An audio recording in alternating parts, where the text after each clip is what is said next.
balance, and mobility. Before you know it, you're depending on others just to get through the day. But you can reverse and prevent muscle loss.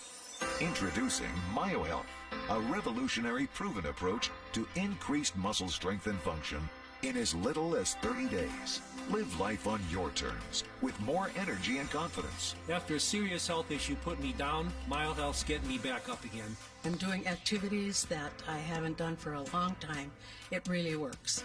MyoHealth is a safe, natural dietary supplement, the result of decades of research and 24 human clinical studies. You can live stronger at any age with greater strength, mobility, balance, and energy. Call or go online now and take the MyoHealth 30-Day Strength Challenge. Are you drowning in debt? Struggling just to make minimum payments? It's not your fault. Serious debt can happen to anyone, but there is hope. Our debt-free program has helped thousands of good people, just like you, eliminate their credit card debt. Call us today, and we will dramatically reduce your credit card debt down to just a fraction of what you owe. The call is free. The consultation is free. Take control of your credit debt. Take control of your life again. Call now to see how our debt-free program can work for you. Call 800-872-5230. The views and opinions expressed on any program are those of the producers and or the persons appearing on the program and do not necessarily reflect the views and opinions of 910 AM Superstation or Adele Media. WFDF Farmington Hills, Detroit. 910 AM Superstation, a division of Adele Media.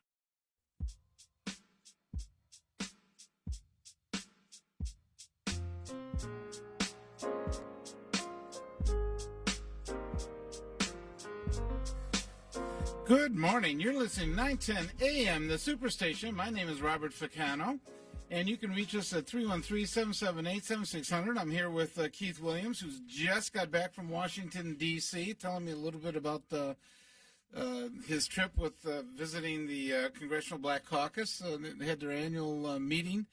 It was the annual party. That's what it is now? Bob. What gets done? Anything? Bob. You go in and out of these parties, you go in and out of these balls, and you have these little, it's the same conference kind of atmosphere, okay? You got,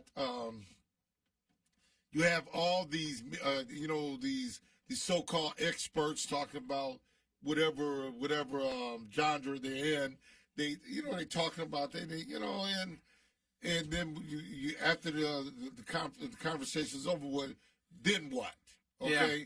And so then, Bob, Washington, D.C. is a beautiful place to go. But they got it all hidden. It's like it's hidden and stuff. You know what I'm getting at? Well, they say now the revenue has gone up so much. When I say revenue, the income brackets have gone up so much that it's one of the most expensive places now in the United States to live and one of the wealthiest in terms of, actual income. Yeah, we was over there by U Street, and the cab driver was driving around, and he said at one time you get a place like this for like $200,000. He said it go up $1 million and up. Okay, so average poor black person cannot, or poor white person cannot live in that kind of. It's area. A gentrification. It's gentrification. So Bob, it's the gentrification thing is going all over the country. Look at Detroit. You can't get a place down Midtown now. No, I know. Downtown, you can't. It's gone tremendously expensive. Right. Okay. And so you look at it, Bob, and then the Congress people act like they're actresses and actors. Okay, you go to talk to them, like they're superstars. They're superstars. They look at them. They're looking at you like you're crazy. Who is this guy? And I'm just saying. I remember going there, and Congressman Conyers used to have a little jazz, party. I don't like to call it a party, but I mean, he used to have a gathering. He used to have the people from Michigan, and he used to have some people that actually played jazz and things like that. People don't know how much he liked jazz and what he was involved with it, but he used to have this, some groups come in and play some jazz, and he had the people from Michigan, some of the Michigan delegation and things like that. With it, I remember those times. I don't know if they do anything like that anymore. It sounds like it's all glitz and glamour. I started Wednesday going to parties. And Sunday, I ended up going to a party, okay? And Michael Aaron got an award from the Black Caucus, Michigan Foundation Black Caucus. I went to this thing. I like Mike. Bob, is just one big annual party to me. So I will go back, though. I'll go back next year. You like the parties, okay? No, I just, Bob, because it's interesting that you run into people, like I ran into the guys over the New York Transit System. Mm-hmm. And so I'm going to stay in touch with them. You can meet some interesting folks throughout the country. And then also what I learned, too, Bob, is that the state of Michigan's got a Michigan Democratic Black Caucus, but not too many other states do. Really? How about North Carolina? They got legislative black caucuses, okay. But they don't have grassroots like we have in the state of Michigan. And so as I said to myself, is that by design? Is that by design? Because, Bob, let's get real about this. Politics in based on organization, once you fall in line. They just want you to go along with the program. The leadership said this is what direction we're going in. And everybody else supposed to fall in line with that leadership decision. And I choose to beg the different, okay? Because what you're doing when you do stuff like you are suppressing people, okay? You're suppressing ideas. You're suppressing energy. Or you're pushing things so far that... Yes.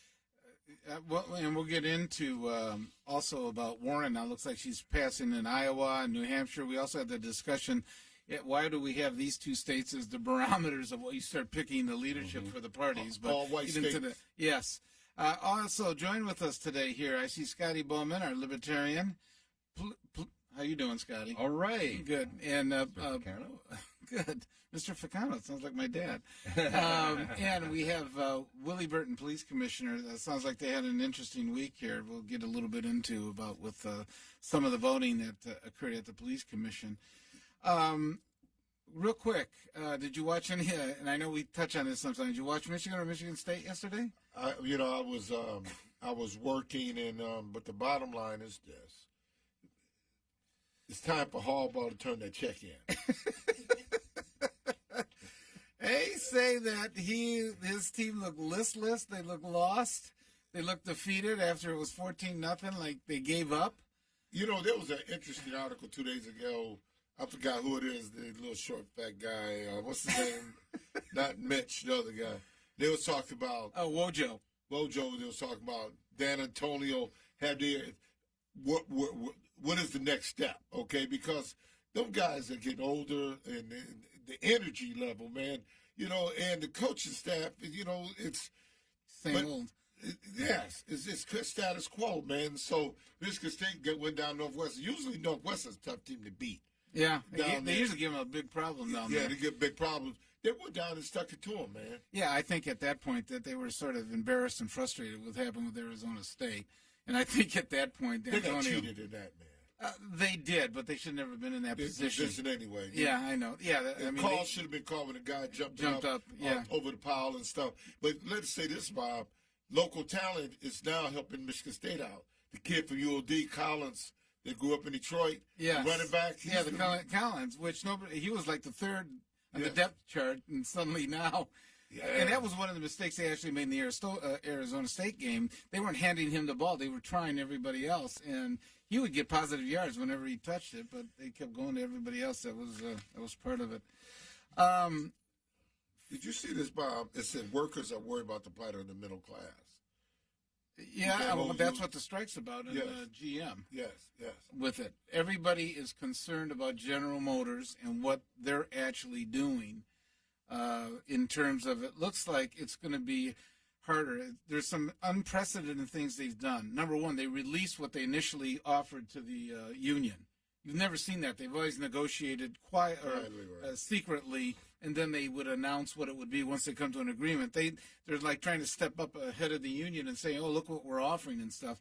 What they didn't tell you was that I think their initial offer was 37% higher in what the workers are supposed to pick up for their health care versus I think they pick up 7% now or 5%. Now they're supposed to pick up 37%. That was the offer that GM had made. I mean, they didn't talk about that part. That was part of it. Also, the GM seems to be locking in on they want the flexibility and keep the temporary workers. I have students at Wayne County Community College. They would be working like for their third year at one of the Detroit 3 automakers, And one of them, I was talking to her, and she goes, Professor Ficano, I got to miss class and stuff. I said, well, what's the problem? She says, well, with the babysitting and stuff. And she goes, but I have to go to work. I said, why is that? She goes, well, I'm still considered temporary. If I miss, I said, you've been working there 3 years. You can't take some time off and have some, availability for working out with the babysitter. She goes, no. She goes, I'm still considered temporary, and so are my benefits, and I'm not officially, tied to anything. I mean, I guess she's still with part of the UAW and stuff, but it's part of the STEP program of one versus above the other. And this poor woman was trying to make ends meet. She was still on the lowest pay scale, and she'd been there 3 years. But Bob, this is the whole deal. The tax rate bailed out General Motors. You think they would be more considerate to the folks that bailed them out? But secondly, Bob, well, we gave them a lot of tax credits on the Hamtramck facility. I was watching Let It Rip the other day, and this goofball from whatever community. I'm for Donald Trump. See, half of those little guys at UAW vote Republican, okay? They vote They vote for the Republican Party and Donald Trump. They get what they deserve, Bob.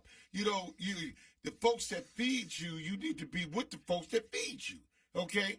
The Democratic Party, and I'm not, all into, I just want to see some good come out of this, Bob.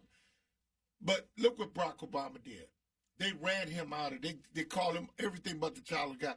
And him and George Bush saved the automotive industry. Yeah, the TARP funds. Everybody seems to forget about what the TARP funds did and saved them. Now they want to come with autonomous cars. They want to change the equation. They want to look toward the future. But, man, Bob, it's only keeping engineers and the big folks rich, man. Yeah. My son-in-law is an engineer, and he's in the auto industry, and he's with one of the suppliers. And he said that the Detroit 3 are just scared to death of the autonomous, that everybody's going to surpass them. So they're really putting a ton of money into it. So where are they getting that money from? Where are they taking it from? Obviously, they use workers and things like that that they used to do. Yes. Is there really a demand for autonomous cars? No. There's people begging for an opportunity to have the car drive them, take them for a ride instead of being in the driver's seat? Yeah, right. Who wants somebody to do that? I want to drive my own car. I was talking to one of the engineers, and he said, to me, the definition of an autonomous car, and if it really works, is that it's wintertime, I get in the back seat, and it drives from Detroit to Chicago, and I don't have to touch a thing. He says, that ain't going to happen. When you always got the responsibility issue of if something happens with the car, who's at fault or what's at fault? Well, part of the problem too, and where they've had the accidents is that, however, like with the Teslas, there'd be a huge truck, and the sun would shine against the truck that would be next to you in the lane next to you. And they can't distinguish between that and just the plain landscape. And so it automatically, they think it's clear, and they go right into the truck. It's one of the things that, they're having a difficult time with. And he said, you notice all the test tracks are not in inclement weather. All the test tracks are in very favorable conditions. Why don't they throw sonar on there along with optics? Yeah, well, they're working on it. I mean, they're spending enough money. Okay, before we get to some of the other topics, we have a number of callers starting to line up. Greg, you're on with the panel here. You said your birthday's tomorrow, so happy birthday, Greg. Yes, the electrifying Mr. Positive's birthday's tomorrow. Hey, yours is tomorrow. What's on your mind? Yes, sir. Thank you. Hey, real quick. Hopefully Jimmy's going to be calling in, but we've been talking. How many businesses and corporations and people that work for various companies get a $6,000 to $10,000 bonus check, profit sharing?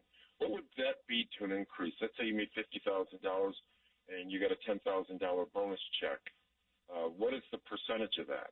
I don't know, but Greg, I think the average is about 6,000 to begin with. I mean, if you're talking about the auto workers. Yeah, 6,000, but now where I work, I might get a 25-cent raise, not a $6,000 or $10,000 bonus.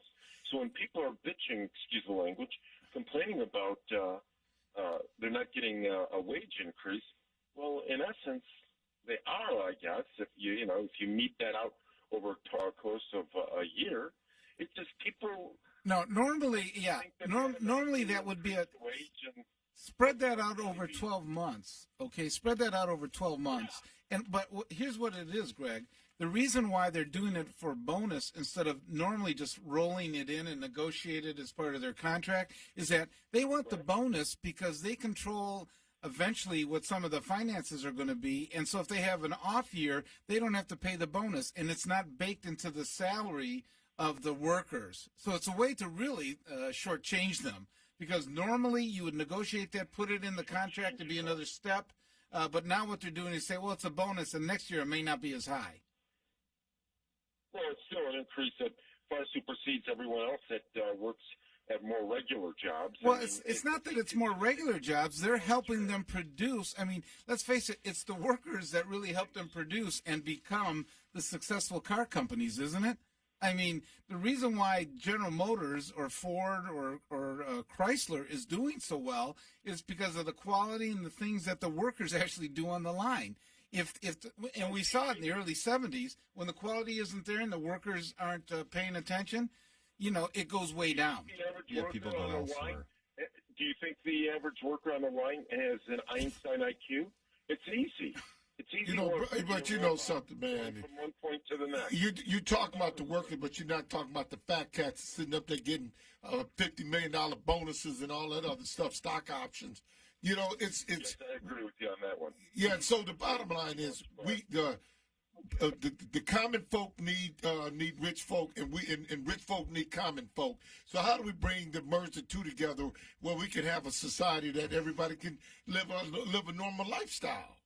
Yeah, and what they've done in the contracts by hiring all the temporaries isn't helping any of the common people.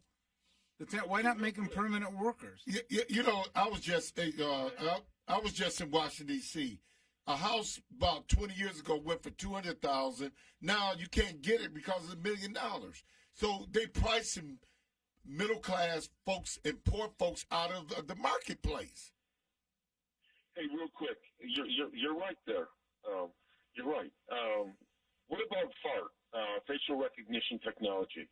Is it implying, like I've said, it's a tool, number one. But FART, by definition, means that all black and brown people all look the same. It's a tool. It's not going to convict you. I think we've talked about this last week. Just by in and of itself, it's a tool. And when they Greg, let's say it mistakenly identifies you as a suspect in a situation, okay? And you're detained. Huh? You're detained. And you prove you're okay. You're detained. You go in, but they're convinced by that facial recognition that you're the perpetrator. You're the one that they're convinced that you committed the crime. If you don't have the money and resources to fight back, you're going down a path that's going to be real difficult for you. And if you follow a lot of the cases on these various, crime programs that you watch on the various cable stations, one thing that seems to be kind of a recurring theme is prosecutorial tunnel vision, or even investigative with the cops. Sometimes if they think they got somebody to begin with, they just start fixating on that person and forget about all the other possible they don't look at alternatives. Yeah, and so people go away, for murder and stuff often without. Yeah. Hey, Scotty, real quick, is my buddy David Dudenhofer going to beat Rashida Tlalib? Heck no. You ain't got to ask Scotty on that. If you're asking what I want to happen, I would love it. It's my friend too, but it ain't gonna happen. Y'all pipe drinking. Tlalib sucks. Yeah, no, I really like David. I definitely wish him all the luck in the world. On that one, but you're talking about the common people. Rashida stands for the common people, there, Greg. Oh no, she doesn't. Oh God, yeah. No, she's not good. Okay. All right. As Frank Beckman would say, the mother of the year. Hey, you guys have a great one and be good, and I'll celebrate my birthday and raise one to you guys. Okay, Greg, how old are you? Old enough to almost be your father. No, just kidding. About 10 years younger than you. How many? 10 years younger than you, Bob. 11 years? 10 years Okay. Younger. Okay. 10, 11, yeah. All right. Okay, my friend. Okay, good. Bye, you guys. Okay, bye-bye. When you put the word almost in there, that's almost any answer would be correct. I think there's a big article on Rashida today in the Free Press that's a part of that, talking about it. And it's not necessarily going to, no offense there, Scotty, but it's not necessarily the challenge going to come from from your party, from the Libertarian Party, but is Detroit going to put up one candidate that's going to solidify and go after Rashida? That would be the issue. If the only way Rashida gets beat is one black person of some means and money can do it. Yeah, I think you have a place where people are solidly voting Democratic. So, yeah, if they're going to defeat her, it would be primarying her out. Oh, yeah. I don't think a Republican isn't going to win that. And then you got to wonder what is behind the people that are trying to primary her out. Well, the bottom line is, Scotty, let's be real about it. That's been an African-American seat for the last 40, 50 years, man. And that's what that's all about.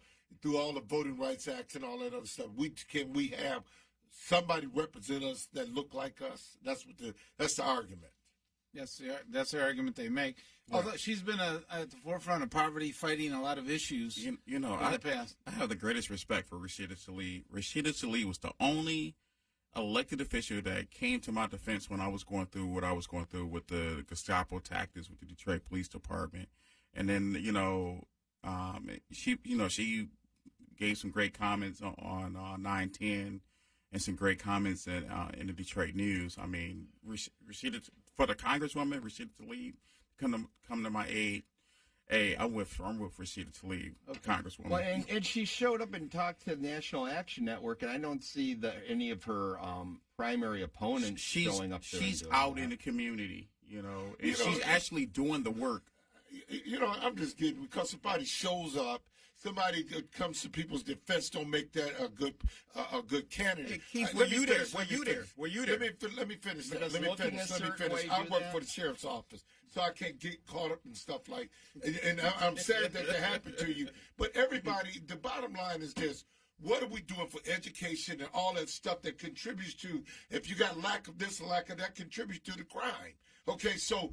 How do we try to fix those systems? Need to be fixed instead of we always reacting to certain things. Facial recognition, that's the new thing on the block now. Then next week could be something else. We always reacting instead of being proactive with systems that's going to change it, make it better for people. It haven't been properly tested in the black and brown communities, and those communities are subject to filling up the prisons. What I'm saying to you, I said there's always going to be something new. So what are we going to do? Be proactive to clean up some of the stuff that has caused the problem, so we won't have that problem in the future. That's all I'm saying. Okay, Jim, hold on. We're going to break. We're going to get you a first one right after the break. You listen to 910 AM Superstation. In spite of the things that we go through, I'm going to take more time with you and be friendly. Are you getting the most out of your Medicare plan? Are you sure? Many people with Medicare are eligible for plans that include extra benefits in addition to those found in original Medicare. Benefits like dental, vision, and prescription drug coverage. Call now to see if you're eligible to enroll. The consultation is free with no obligation to enroll. In addition to hospital and medical coverage, at no extra cost, you could also get coverage for prescription drugs, dental, hearing, vision, and more. In many areas, plans with benefits are available with $0 copays for many services, $0 monthly premiums, or $0 deductibles. That's hospital, medical, prescription drug, dental coverage, and more included in one plan with premiums that may be as low as $0 a month. Call now to see if you're eligible to enroll. The consultation is free and there's no obligation to enroll. Call 1-800-571-8580. That's 1-800-571-8580. So you've decided to go to college. That's cool. So pop quiz. Which is a better way to earn your degree? Commute to college and fill your gas tank, get stuck in traffic, drive in bad weather, try to find a parking space, walk a half mile to class, or learn online at Independence University. You don't go to college. College goes to you. That's independence. That's Independence University. And all your supplies, including a brand new laptop and tablet, are included with tuition. Independence U for an independent you. Call 1-800-556-7791. Do you owe more than $10,000 to the IRS? If so, you may qualify for the IRS's Fresh Start program. The Fresh Start program is one of the biggest tax breaks the IRS has offered. Call Tax Group Center at 800-685-6150 to see if you qualify for the IRS's Fresh Start program. Their team of tax experts and attorneys will get you the best tax settlement possible. Call 800-685-6150 now to learn if you qualify for the IRS's Fresh Start program. Call Tax Group Center at 800-685-6150. 800-685-6150. Are you drowning in debt? Struggling just to make minimum payments? It's not your fault. Serious debt can happen to anyone, but there is hope. Our debt-free program has helped thousands of good people, just like you, eliminate their credit card debt. Call us today, and we will dramatically reduce your credit card debt down to just a fraction of what you owe. The call is free. The consultation is free. Take control of your credit debt. Take control of your life again. Call now to see how our debt-free program can work for you. Call 800-872-5230. If you or a loved one underwent hernia surgery between 2010 and 2016 and then suffered serious complications, call right now. You may be entitled to financial compensation. Complications associated with physomesh include chronic pain, infection, adhesions, mesh migration, reopening of the hernia, and other serious injuries. Call right now. Call 1-800-799-2091. Again, that's 1-800-799-2091. Hi, I'm Hunter Ellis, and this is Atomic Beam USA, another bright idea from Bulbhead, the ultra-bright tough-grade flashlight that features tactical technology used by U.S. Special Forces. This flashlight has a feeble 125 lux output. The Atomic Beam USA has up to 5,000 lux. That's 40 times more. We're going to drop it hundreds of feet from this helicopter. It hits the tarmac, and it's still working.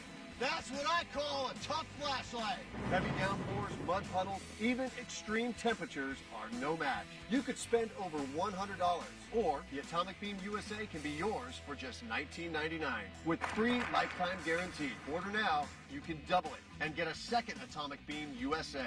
Just pay a separate fee, and we'll even ship them to you for free. Atomic Beam USA is just $19.99. Order now. Call 1-800-638-2619 to get your Atomic Beam USA. Call now or go to atomicbeam.com. So call 1-800-638-2619. Deluxe version available. Order now. This is why you work so hard to pay the mortgage. Because home is more than four walls and a roof. It's that porch swing on a summer night. It's pajamas with feet and everybody over for Sunday dinner. And that old stuffed chair in the living room you just can't get rid of. This is why you work a second job. This is why you learn to fix things yourself, so you could save on repairs. Because home is your place, your memories, your family sleeping in their own beds at night. And that is why we want to help. We are making home affordable, a free government resource that can make paying the mortgage easier. And now even more options are available. Call 888-995-HOPE today. That's 888-995-HOPE. Or visit makinghomeaffordable.gov. Good night, Mama. This is why. Brought to you by the U.S. Treasury, HUD, and the Ad Council. You must have thrown 1,000 pitches teaching him to hit a home run. Spent countless Saturdays running routes so he could learn to hit an open receiver. Endless afternoons teaching him how to hit the three-pointer. But how much time have you spent teaching him what not to hit? Teaching boys that all violence against women is wrong is one of the most important things a man can do. Learn how to start the conversation at teachearly.org. Brought to you by Futures Without Violence and the Ad Council.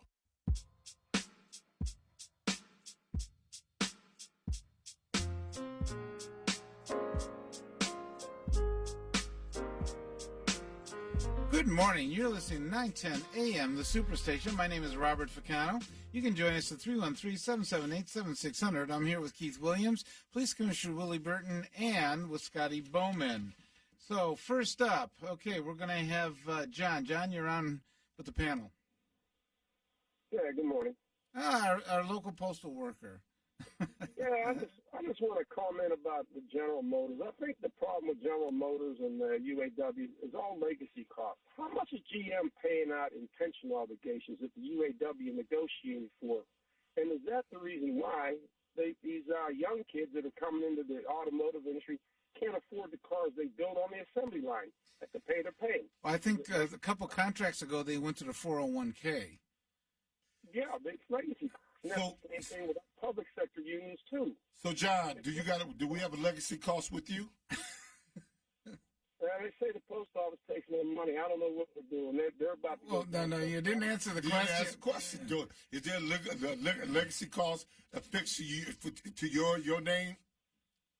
They probably affect me somehow. I don't know. Yeah, you know that, John. John, here, this is the question. Are you going to get a pension? from the U.S. government? Yeah, but no, I'm investing in my pension. I'm in the government is invested in your. The government has been paying your check, and by virtue you getting your check from the government, your pension is coming from the government. No, my pension is being invested. I don't have a civil service pension. That's why the government got away from the civil servant pensions. They put everybody in the 401ks, and this goes back to when Reagan was president. The Democrats owned the House and Senate. They figured they couldn't afford the civil service pensions, so they put everybody in 401ks. So you don't get you're not going to get a traditional pension from the Postal Service? What kind are you going to get? I have my money invested in the FERS program. I got G funds, I funds, and stuff like that. My money's invested, so I always hope the stock market does very well. It's not a guarantee. But you got legacy costs too. Well, that's why they put us on the FERS. That's why they got rid of civil servants. Pensions. The bottom line is this: those corporations, and I'm an entrepreneur, capitalist, and all this other stuff, but those guys getting all them big time bonuses. You go all through the country, Fortune 500 country, these guys getting $100 million salaries. Man, it's ridiculous. I don't worry about their money. I only worry about mine. Oh no, but you call it worried about you ain't got money. Yeah, you're worried about General Motors. No, I'm not worried about it. I just said the problem they have is legacy costs. But you know who you sound like? You sound like Giuliani. The other day they asked him a question, did you say it? He said, no, I didn't say it, but he did say it. So, John, where you at? Hey, Keith, I'm not Giuliani. I'm just You Wait a minute now, John, you're a Trumper, aren't you? And how about that Ukraine deal that he's gotten himself into? Let's talk about that Ukraine deal. How did Joe Biden and his son make millions off of Ukraine? Man, hold on, John, your guy's running a criminal enterprise. No other president has done all the stuff that he's done, and they hide behind the thing called you can't indict a sitting president. Yeah, look at what they're stonewalling in the Congress. There isn't a single shred of paper that they want to turn over. They're trying to rewrite. They're trying to rewrite oversight. Yeah, Bob, what does a guy named Corn Lewandowski got to have special privilege for? He doesn't. The problem that the left has with Trump, he made a millionaire or a billionaire. We don't know what he is. Though he won't release his tax returns. He may be broke. As someone who's not left, the left aren't the only people who have a problem with Donald Trump. Well, you know what? The left and the right have a problem with Donald Trump because, like I said, he made his own money before he went into office. No, he made. No, his daddy gave him the initial amount, which he lied about, by the way. They keep trying to cover up their riches. Let's go after Joe Biden. Let's go. Hold on, John. You have nothing in common with Donald Trump.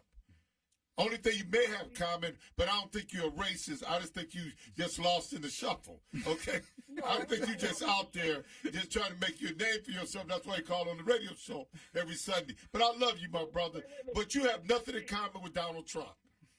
Let me ask you this: is this racist? When you say I want to have people of color vote my same way, whatever. Yes, because Donald Trump, if you ain't black with money, he don't want to deal with you. Hey, yes, it is. Hey, you know, what the easy fix for all this?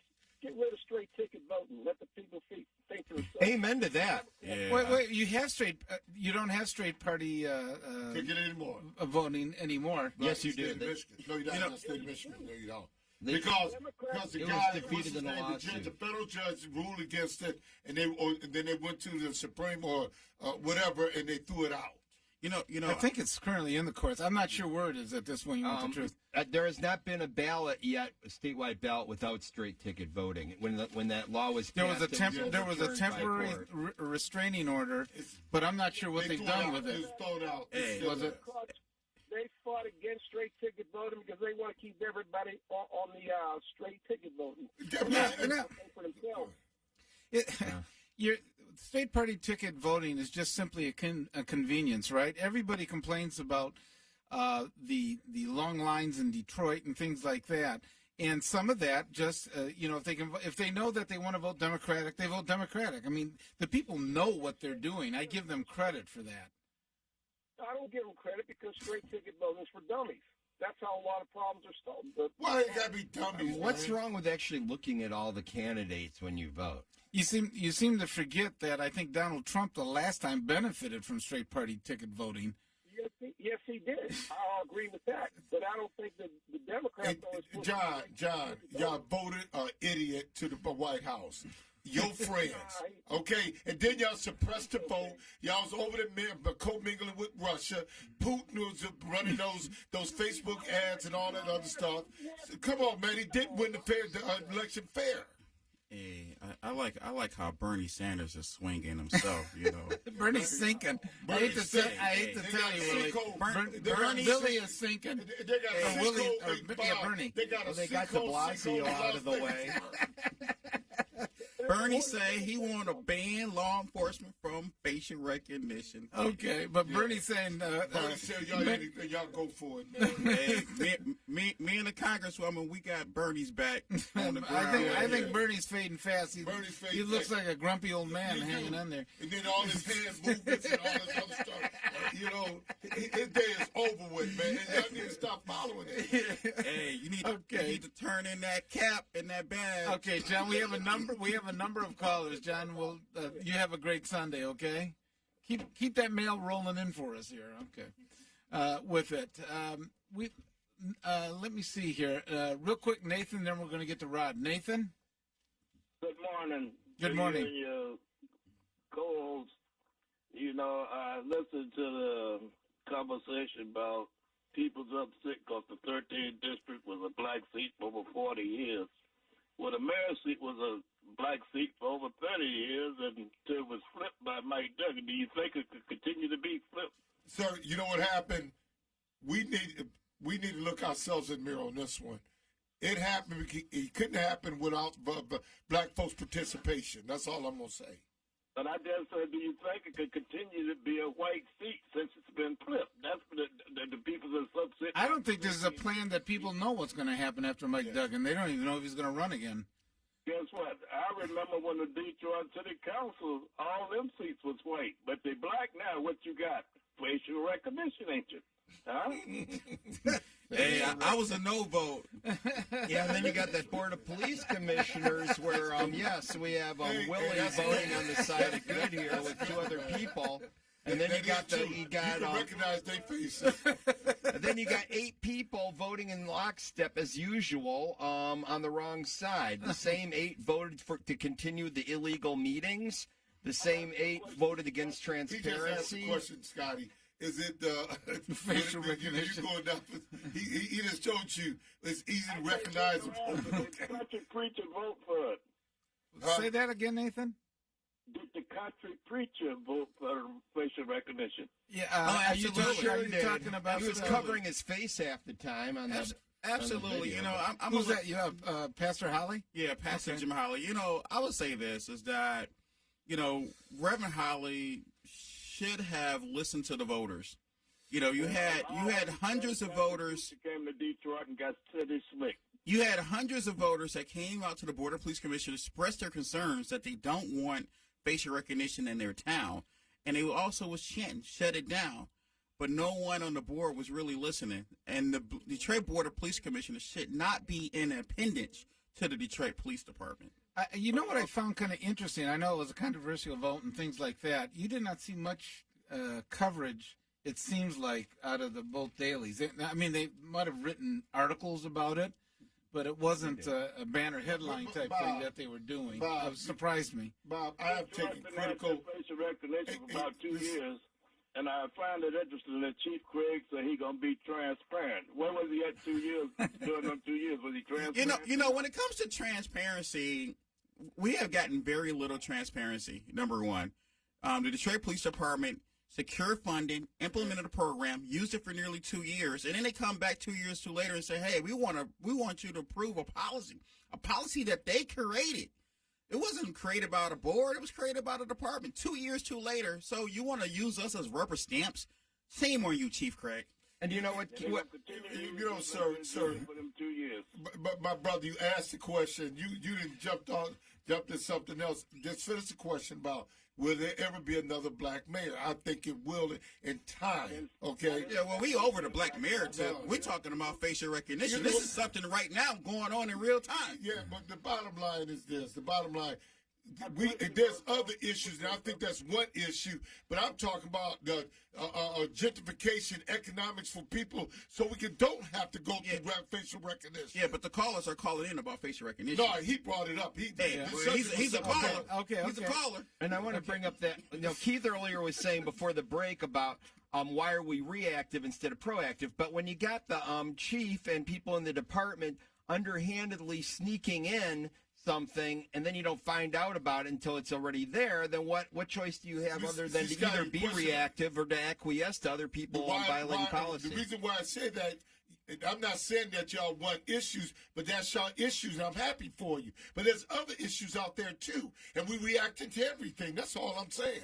There's no process to really set up and say, okay, how long we've been talking about poverty, yet there's no plan to no plan for poverty. But now, including from governor's office to the federal level and everything else. But we come up with one issue. You got people that listen to talk shows and all this other stuff, and the ball gets rolling. Now facial recognition is the talk of the day, but next week could be something else. You got 30 organizations with 1.2 million members that's speaking up about shutting facial recognition down in this country. What are you talking about, man? But they can do that, but what about... What's your take on facial recognition? My thing is... What's your stand on facial recognition? My stand on facial recognition is this.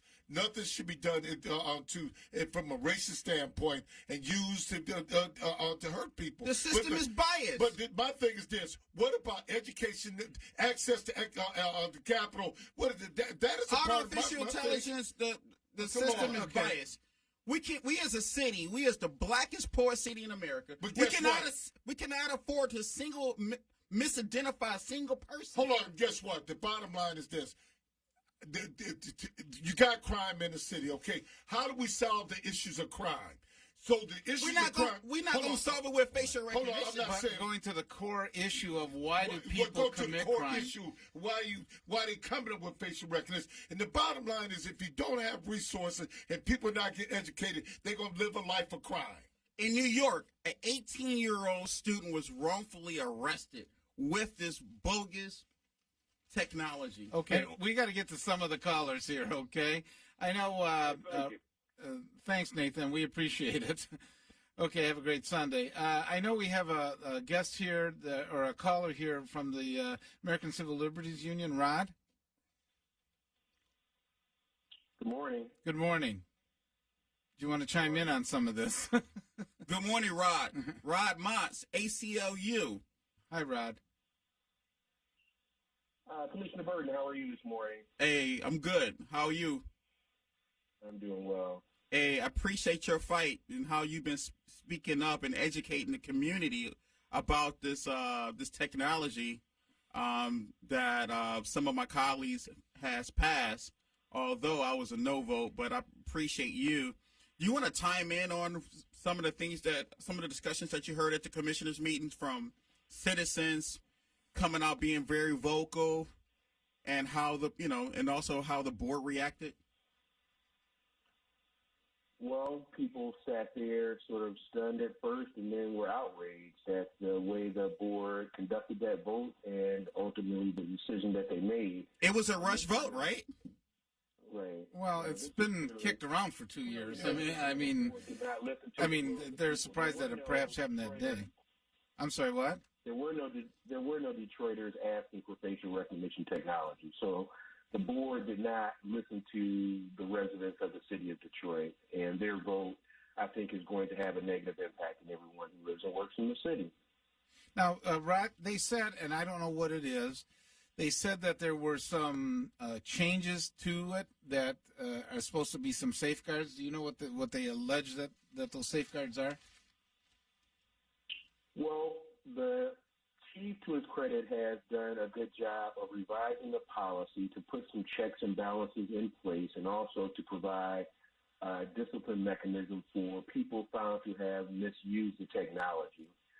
The ACLU is against the use of facial recognition technology overall, so we have a fundamental difference. But Beyond that, we have some grave concerns about what may have been done in the last year and a half that they've had this technology available to them. We, along with 17 other organizations in the city, submitted a FOIA request prior to the board taking a vote asking for information on what's been done with this software since 2017.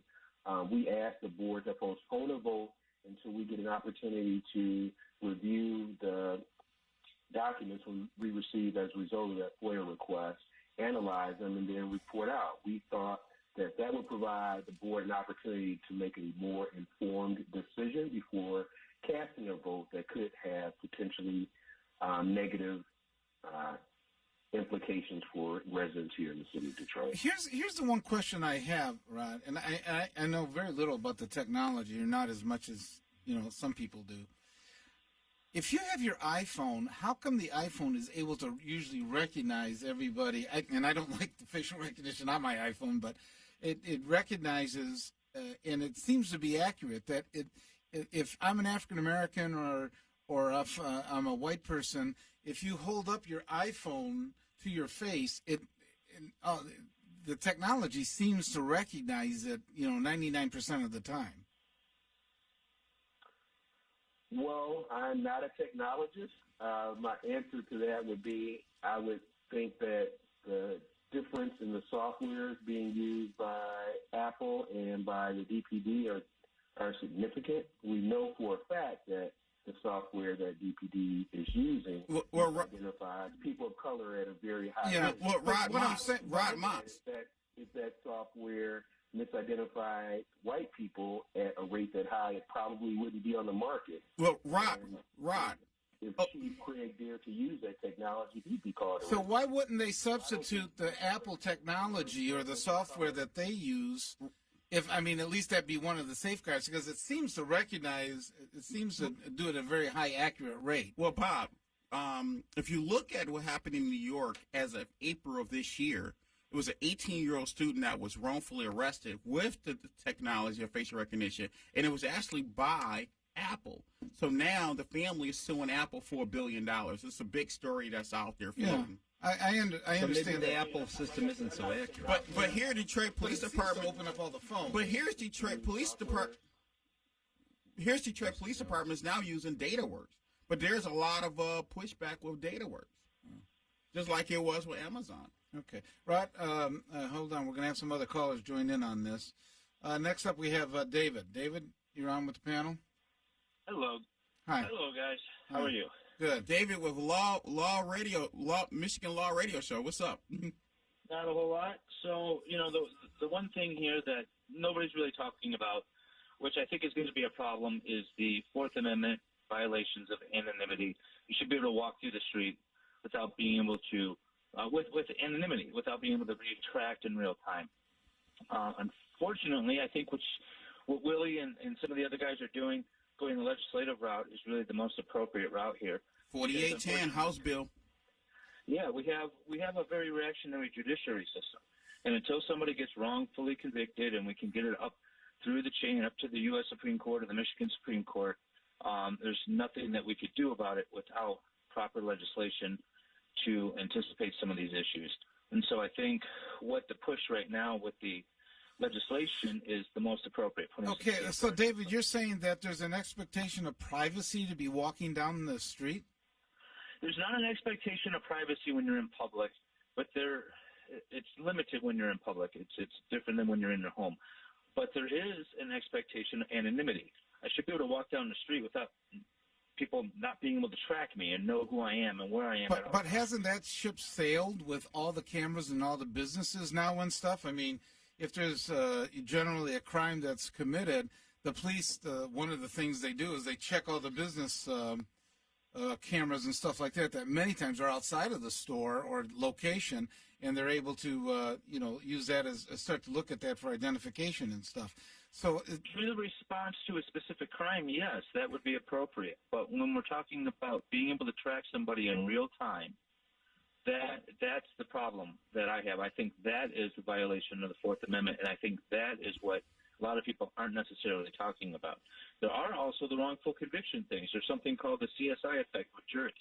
So we have an 18-year-old student who's wrongfully arrested.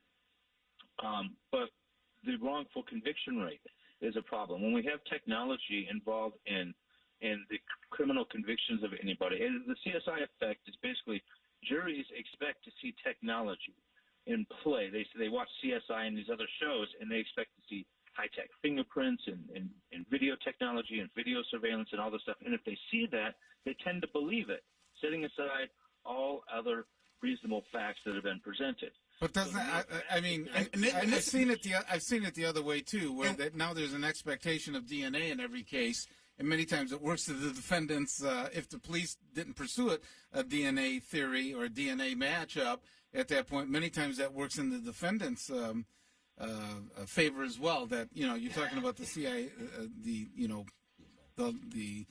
effect from the TV shows that works to their advantage, doesn't it? Not so much. Whenever I've had a criminal trial, I'm an attorney, by the way, and the prosecutor brings forth some sort of technology, whether it be data master, whether it be surveillance, it says, look, there he is on the camera. The jury tends to believe what they're being told that they're seeing, and I think that's going to have a greater effect when we have this ability to real time. Facial recognition and say, yep, that's that individual right there. Wasn't there a Supreme Court case where, in fact, they did say that there was such a thing as an expectation of privacy on matters where even if you're in public that you don't totally give that up because I think it may have come up in the case of stalking cases where people said, well, if you're out in public, I can follow you around, and they had made a ruling in that relation? Yeah, there is. You don't have total lack of privacy. You have a reduced expectation of privacy. And the question is a reasonable person, would a reasonable person consider them to have some sort of privacy? So there's an example of a telephone booth. If you're on the phone on a cell phone walking down the street, your expectation of privacy with regard to that phone call is less than if you're in a telephone booth with a closed door. You would expect to have more privacy. And so the same thing is you wouldn't expect to be not on camera when you're walking down the street, but you would expect to someone not be able to follow your face throughout the city in real time. Yeah. That expectation of privacy is there. That expectation of anonymity is there. And any system can be abused. Well, David, so if I'm walking by a store, do I really have an expectation of privacy, or do I realize that they're going to be able to pick up my image? They probably are, aren't they? Or how about the cameras on the traffic lights and stuff like that? Are they able to pick up the images? Yeah, they're able to pick up the images, but they're not able to pick up your face and then try to identify you with someone's criminal, with someone else's, or your criminal history, your driving record, your address, your name, your things like that. That's the difference. The facial recognition is not talking about simply just picking up your face. We have cameras that have been doing that for years. It's the identification of you as an individual with your background, with everything else about you, with your address, with your driver's license number. That's the problem. That's that expectation of privacy. The same thing, too, is also, there's in Michigan, we don't have cameras that are ticketing people at intersections because Michigan has found it to be unconstitutional. We also don't allow that's been through the state courts. It's been upheld federally, right? Yes. Well, Michigan has a lot of things that further protects individuals' privacy, like we don't have DUI checks and things like that too. So Michigan's been very proactive with protecting people's privacy. Unfortunately, it's reactionary. We have to wait for the system to be implemented. We have to wait for someone's rights to be violated. Then we have to wait till we work our way up through the court system. And I think, like I said at the onset here, I think what Willie and his guys are doing with trying to pass legislation to protect people at the beginning, being proactive on this, is the best way to go. Okay. Thank you. David, we appreciate it. Thanks for calling in. We have a number of callers here. Next up, we have Weaver. Weaver, you're on with the panel. Weaver? Hello? Weaver? Weaver, give us a call. Wait. I'm sorry, what? Go ahead. Weaver, go ahead. Turn off your phone. I can't hear you. What are you saying, Weaver? Okay. Next up, we have Theo. Theo, you're on. Well, happy Sunday to all of you. Good morning. Good morning.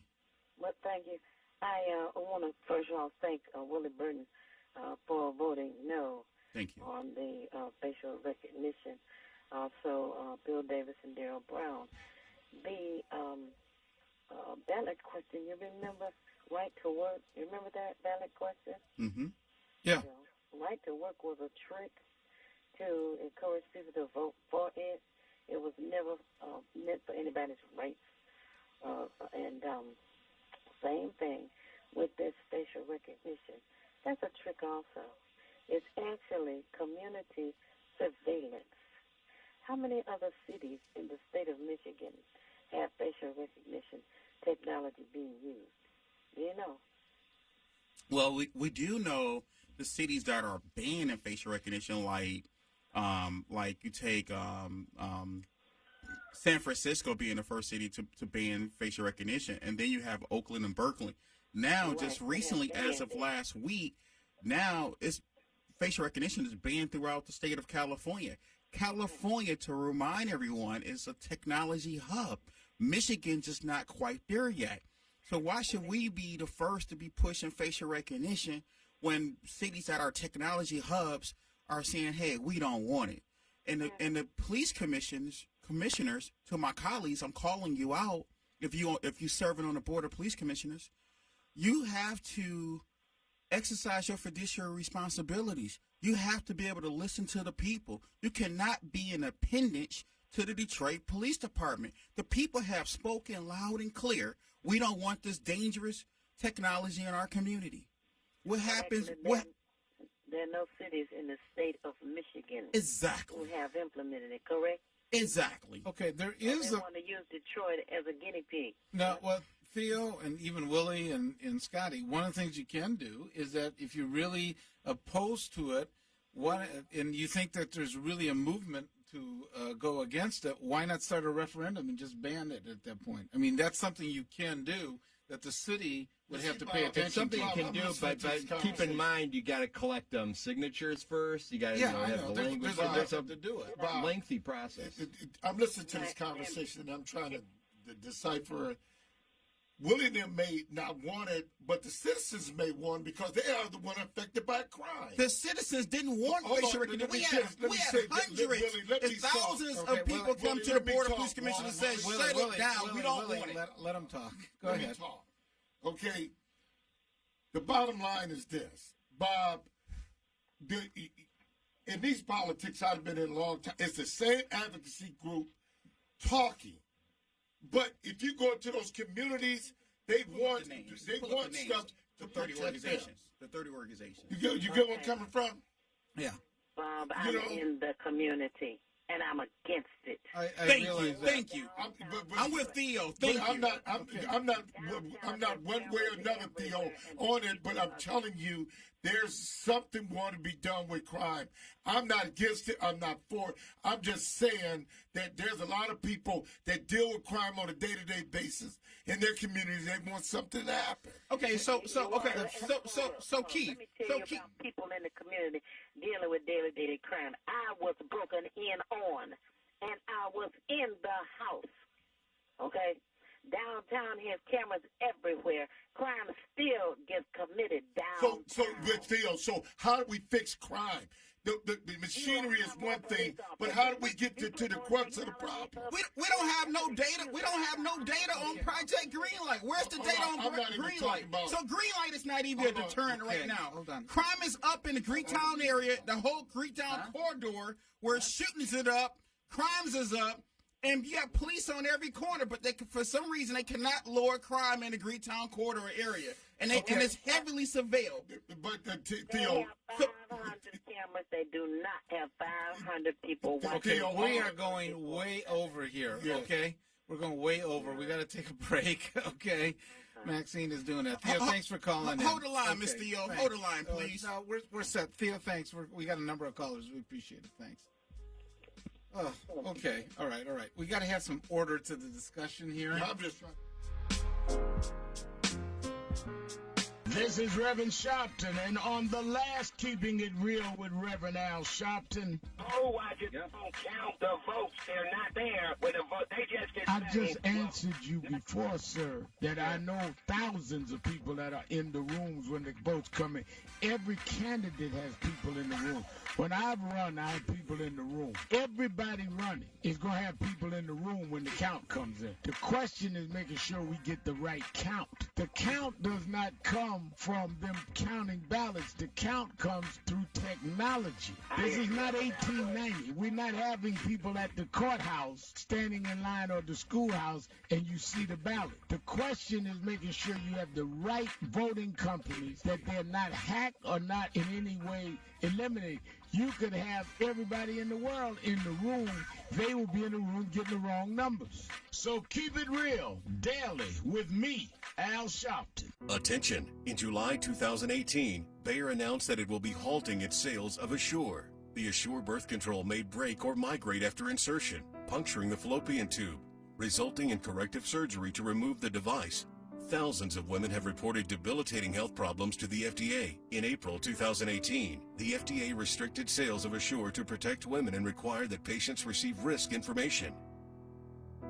Please call 800-425-9539. I knew I could get myself out of this. I just needed some hope and some help. I took the first step to recovery when I made the call. Since 2014, Addiction Hope and Helpline has answered calls for recovery and treatment 24/7, 365 days a year. If you're depressed, drinking, using drugs, or taking pills, call now and talk to someone who cares.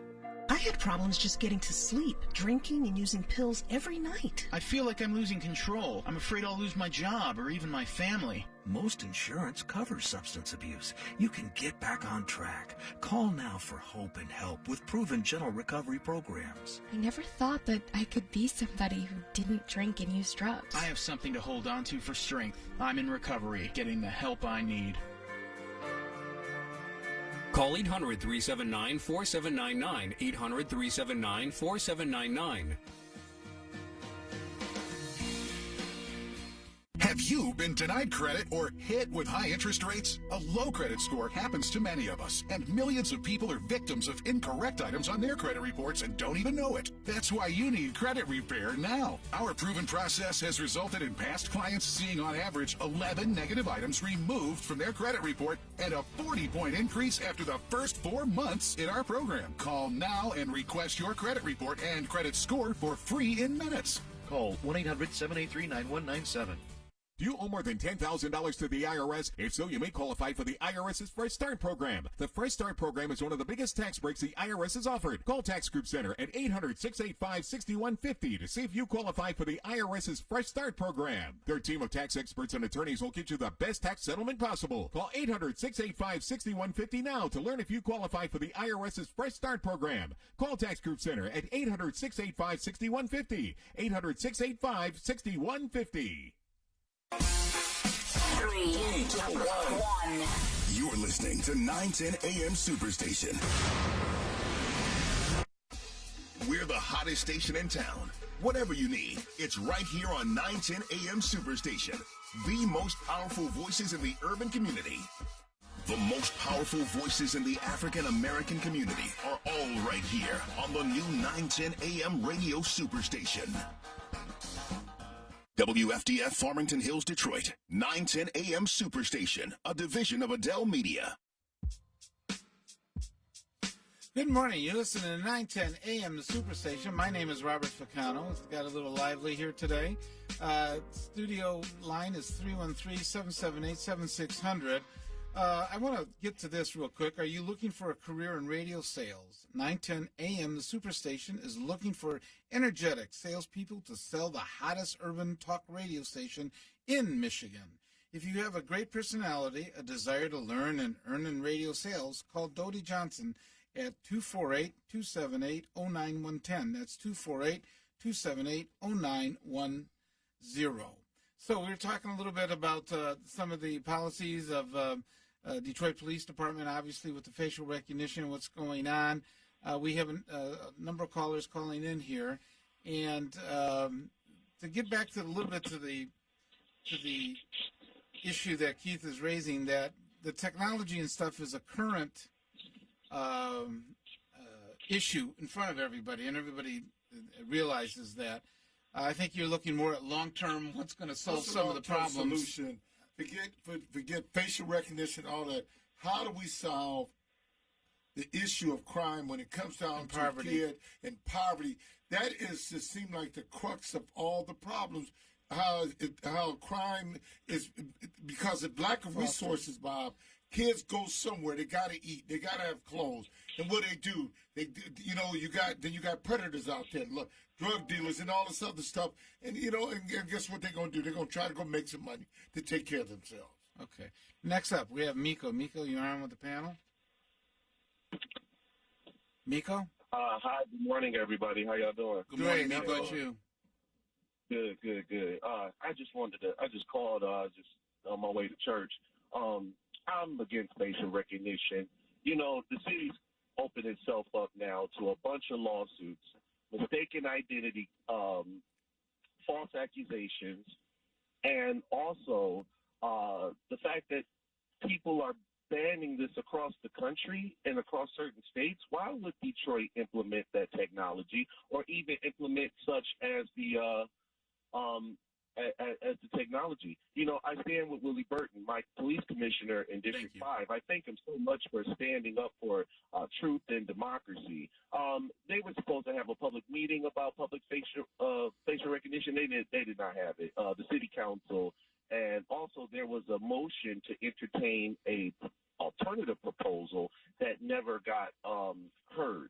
And plus, with this, we need to recall all the people that sit on the police commission. It should be elected. That's why we're calling for people to get involved with the city charter commission. And also, we need to make sure that we need to go to Lansing and support Representative Isaac Robinson in his bill and Pete Lucido's bill against facial recognition, banning it. So Miko, I understand that, and there's a lot of sympathy for that. What are some of the other issues, though? Obviously, nobody's for crime. Nobody likes. You don't run for crime. The issue is that he's hitting. Look, it does not reduce crime. I understand that there's there's an effort to reduce crime and to make things safer. But like Willie Burton said, there is no data on Project Greenlight. There's also no progress reports on those missing crime numbers and statistics. I still want Chief Craig to resign or be removed or be chased out by the will of the people. But I also want us to believe that we, the people, have the power to change a lot in our communities. We need to be active. We need to stand up. We need to start speaking out, and we need to stop certain things if we see it happening. Stop being scared and sticking your head up under the sand. Cameras don't work. And now I got to walk around here with a hijab or something, you know what I'm saying, because that's violating my privacy. Okay, but when you walk on the street, don't you expect that the businesses have cameras? The businesses have cameras already. But who's watching those cameras, number one? Who's watching those cameras? If there's a shortage of police officers and they can't get to the scene within 3 minutes, what's the camera going to do? That's all I have to say. Detroiters. Thanks, Miko. Thank you, Miko. Detroiters support good old-fashioned police work where officers investigate a crime from start to finish. They like to see more officers on patrol. They like to see police response times improve. But what they don't want to see is this facial recognition, this techno-racism, which is known as facial recognition in America's blackest and poorest city in America. Bob, I've gone to 10th precinct, 12th precinct. The green light, they want those green light districts. Those folks that live in those communities, they do, because a lot of stuff goes on at those gas stations, okay? But they don't want facial recognition. I'm just saying about green light, okay? I'm not talking about facial recognition. A lot of those people want to be protected. So how do we do it, Bob? That's the key question. Yeah. Okay, so Keith, are you saying that green light is a deterrent? It's another. It's a tool. It's a tool to make sure that everything is covered. Have you seen any data on green light? Have you seen any data? See, I'm not into that stuff like you are, okay? I'm just looking at it. I live in a community, I see stuff happening, and I want somebody. When I call, I want the police to react. That's what I'm into. What's the police response time like over in your area? We got good police response. Do you know the numbers? I'm not. I got the numbers for all the that's what you into. Willie. Do you have the numbers? Well, I didn't say I did. Okay. But what I'm saying, you're into it, and so Willie, that's what you should. That's what. I thank you for your advocacy. That is not my issue. Your issues are not my issues. Okay, but I'm glad you got advocacy. You advocate on behalf of it. I'm happy about that. That's because I'm staying with majority Detroit. I also want to thank. Have you taken a poll, Willie? And I also want to thank David Whitaker, the council, the attorney over City Council, over at KMAC, for standing with majority Detroit on the right side of the issue. Okay. Oh, by the way, I wanted to bring up, we have a lot of groups that actually did come out against facial recognition technology, and there's a coalition. Here's some of the members: Arab American Civil Rights League, the Arab Center for Economic Social Services, the ACLU of Michigan, the Color of Change Detroit Community Technology Project, Detroit Hispanic Development Center, Detroit Justice Center, Michigan Immigrant Rights Center, Michigan United Metropolitan Strategy Enabling Strength, it's Moses for short, Detroit Residents Advancing Civilian Oversight, the National Action Network, and the list goes on and on. We got 1.2 million people. Okay, we understand that. There has been, at least having been in public office before, there is sometimes where leaders are going and they don't realize that the people aren't necessarily behind it. I'm not saying that this is the case at all in all of this. Yes. It'd be interesting to do some polling. If people feel safer about it. And part of it is image, too. Well, I hate to say, part of it is image, that if people see cameras and stuff, whether it's right or wrong, they feel safer about it. Not that they should, at that point, but sometimes, especially among businesses and stuff like that, they have the cameras because they feel that it's safer. A lot of times at homes, you see people with fake cameras or alarms and stuff where they say that they're doing it. Based on polling, if you did a poll, because people don't know. Willie didn't know because they deal with it on a day-to-day basis, okay? That's what their advocacy is. But you go into the average community, and I bet you I can find you 10 or 15 people, man. Anything will protect me, I'm all for it. Yeah, we saw that. Okay, this is the best poll for you. The Board of Police Commissioners, anybody remember the Board of Police Commissioners being established in 1974 up until now, right? They always had about 2 to maybe 5 people max that will come to a Board of Police Commissioners meetings. We have hundreds of thousands of people coming over the past months coming down there, where you have 50, 60 some people speaking at one time doing public comments. You got 700,000 people in the city of Detroit.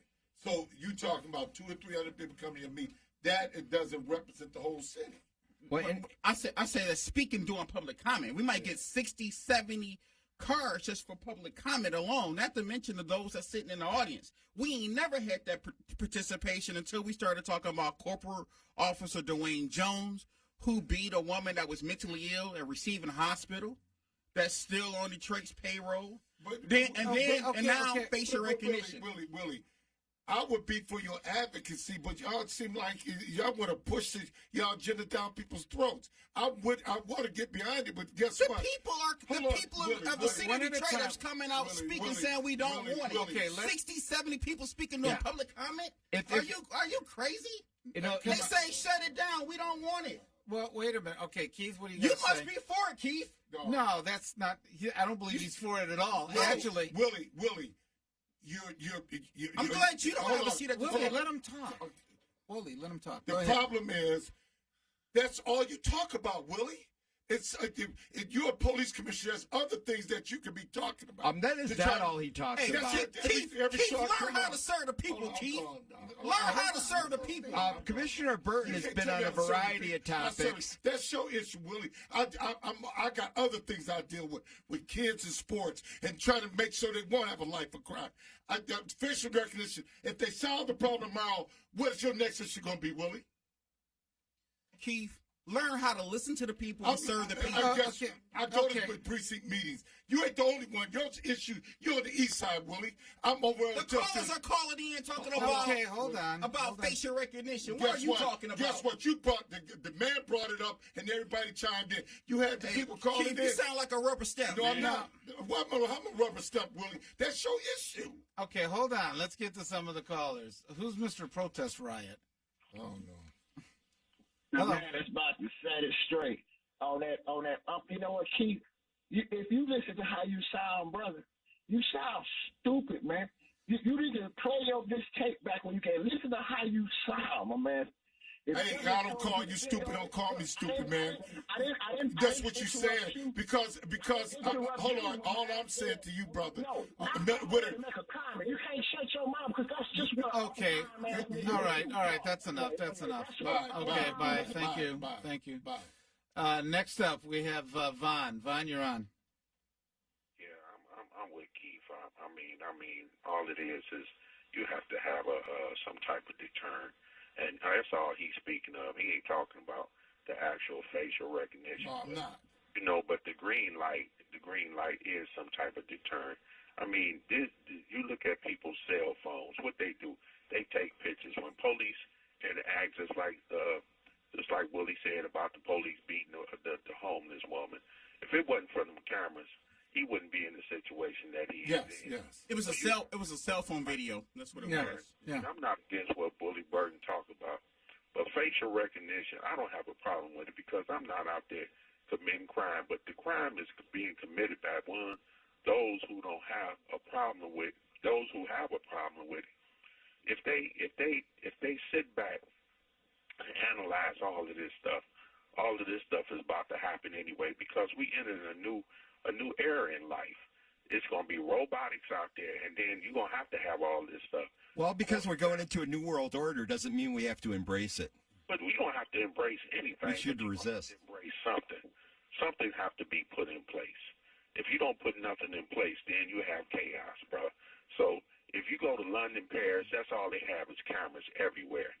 You're going to have something. I mean, this is something just like Ficano said. Yeah, and you know what? In Hong Kong, they have cameras all over, and the people are taking them down. And maybe they need to do that in Detroit, too. But if you don't like it, just bring it to the voters of the people. That's all I'm saying. That's all you have to do. It sounds like it's a big enough issue that there should be a referendum of some kind to actually look at it and say, do you want this? To the caller. Absolutely. You remember the time when Mike Duggan got in on votes from people. Got in on what? He was a write-in candidate. So everybody didn't think he was going to get in place. So just take y'all time and calm down and just take it before the people. Yeah, that's what I'm saying. I'm with Keith. I'm with Willie. Let's make a decision on how this is going to work with the people. Bob, all I want to say, I'm not against. Thank you. I like people's rights, okay? I've been for people's rights, but we have to listen to the conversations, man, on both sides. And then we come up, and then you say, like you said, about put a referendum on the ballot. If you don't like it, vote for it. If you for it, vote for it. That's the bottom line. Keith, you know what? One of the things that I did call out for during the Board of Police Commissioners it was early on, a call for ballot initiatives for my colleagues to support a ballot initiative. We don't want something forced on the people, but the way the department has brought this before the people was wrong. So number one, they secure funding, implemented a program, use it for 2 years, and then come back 2 years too late and say, we want you to approve a policy. They did that. Go ahead. Okay. And nobody sees hold that on, being wrong. Hold on. You were the only one that voted against it. No, I was not. Who else? There was two others. I don't know.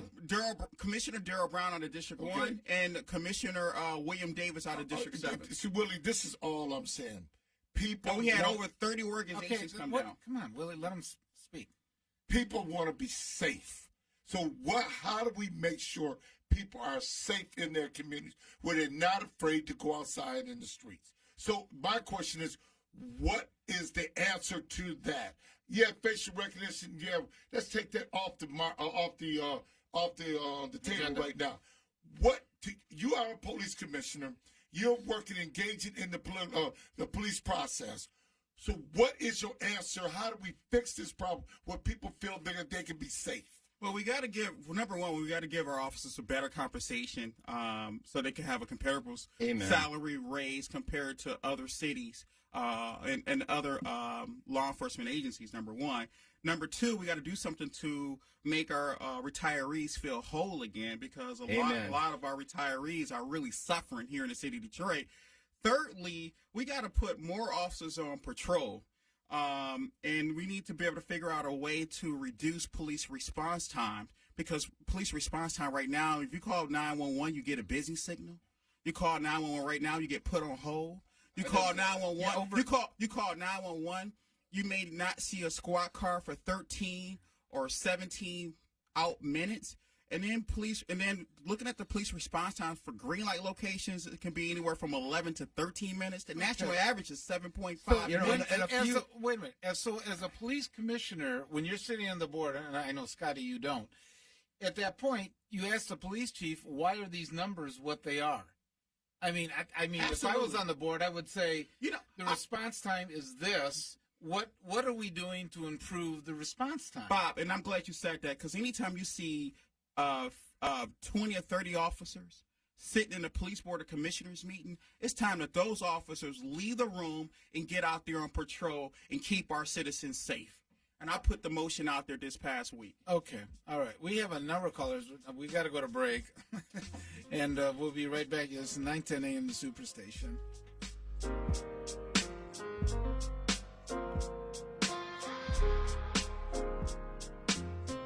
Home, life, and auto. Claims that are unfortunately routinely denied by insurance companies. Since 1996, I have successfully represented thousands of victims whose insurance claims were denied. If I can be of service to you, call me, Attorney Carl Collins III. 40 million.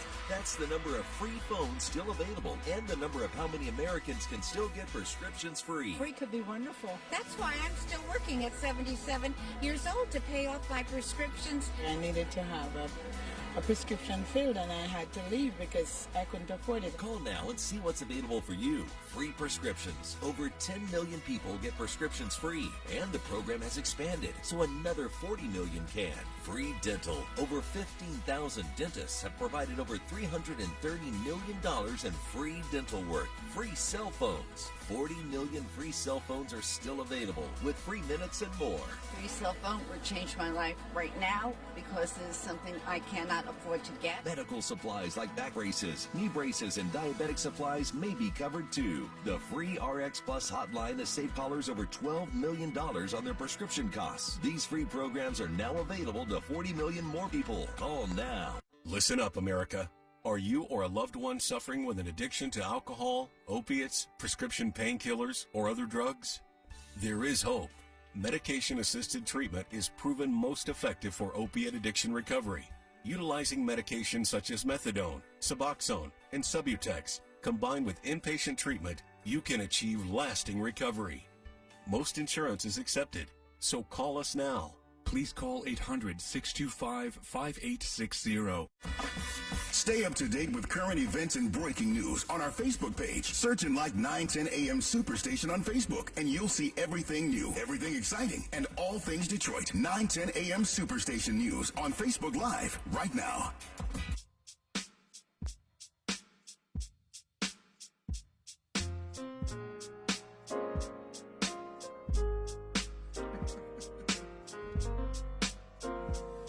Good morning. This is 9:10 a.m. the Superstation. My name is Robert Ficano, here with Keith Williams, also Police Commissioner Willie Burton, and Scotty Boman from the Libertarian Party.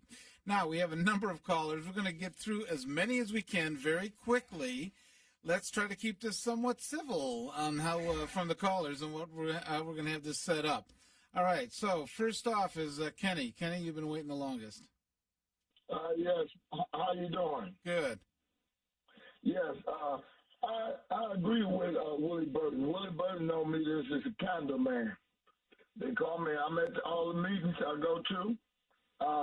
We is mad because the way they did it. Why didn't they just put this on the ballot?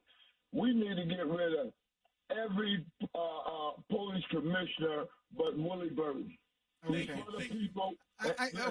Kenny, I understand that, but how you? Let me talk, man. How you going to finish? How you going to knock them all off? Go ahead, Kenny. You cut us off when we call in. Can we talk? Hurry up. Willie, I was at the meeting Thursday. Every time Willie Burton bring up something for the people, Lisa Carter shutting down, or the other young lady shutting down, and that's what we tired of. We so sick of that every time he brings something and they for the people, and they supposed to be for the people, we tired of that. My daughter got killed in 2016. You telling me about cameras? It was cameras. People look up at the cameras. I don't feel safe with the cameras. I'm gonna protect me. You know what I'm saying? I was a police reserve and everything, but Chief Hart was on there. I did bodyguard work with Coleman, a young state senator. I'm gonna protect me. We need to put that money into more police. They don't even come in our community. I done lived the east side, north side, south side, or west side. I done lived everywhere. I'm in my 60s. I know. So nobody can tell me you only live one side. I done lived everywhere. I done lived in crime with the projects and everything.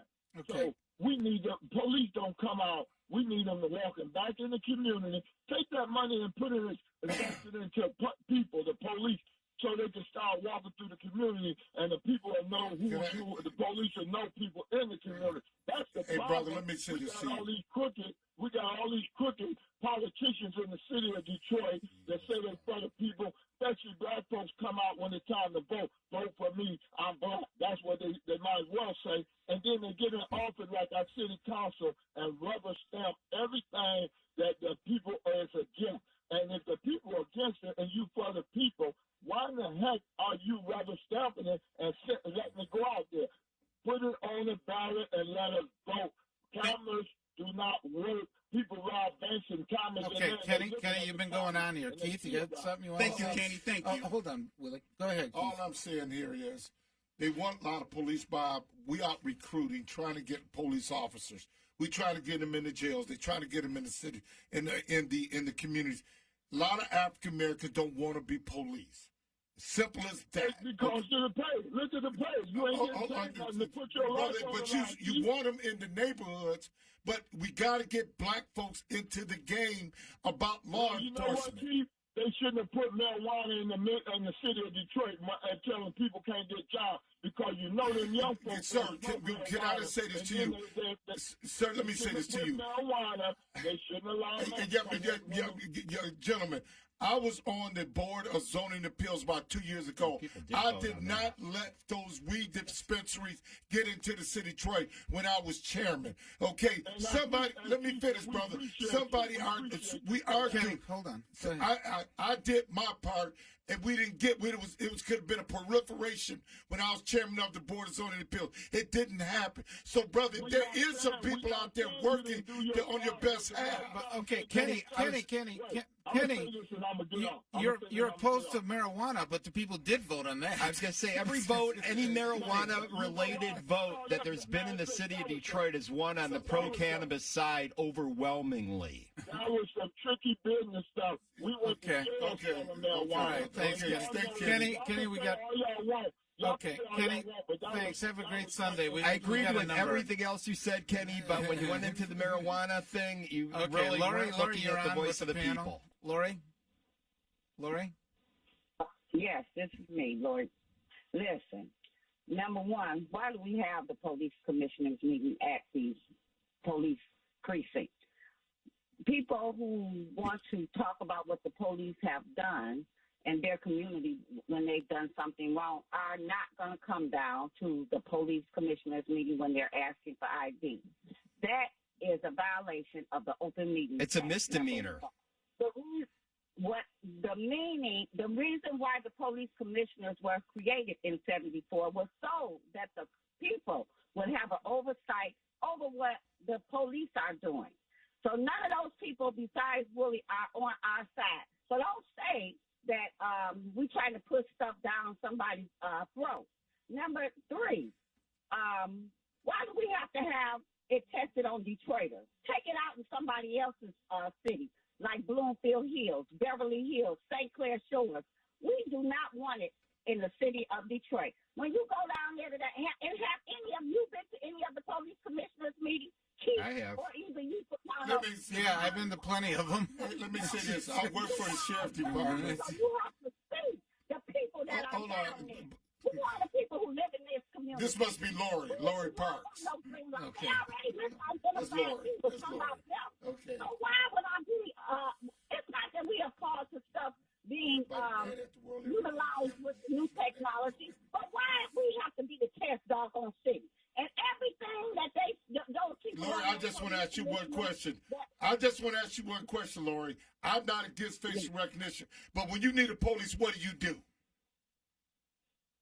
All right, then, okay. That's my point. You're not against it. That's my point. Hold on, Lori, we can't have our cake and eat it too, but we got to find a solution to these problems. I'm not for facial recognition. All I'm saying, Lori, is when you need help, you call the police department. All right, Lori, we appreciate it. We appreciate it. We got a number of callers. Thank you, Lori. Okay. Miss, who do we have up next? Miss Belu Walker. Hello? Hi, good morning. It's Beulah Walker. How are you? I'm sorry. Good morning. It's okay. Good morning, Mr. Bob. Thank you for having this discussion on your show. I just want to let everybody know that I am the chief coordinator of Hydrate Detroit, where we help people who do not have running water in the city of Detroit.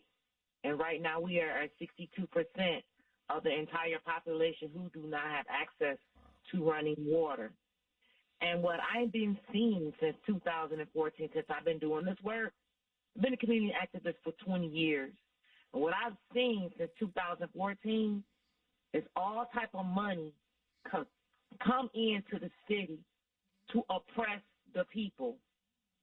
I see money coming in for resources, not for water shut off, not to help people water shut off, not to help people with public education, not to help single mothers get up off their feet.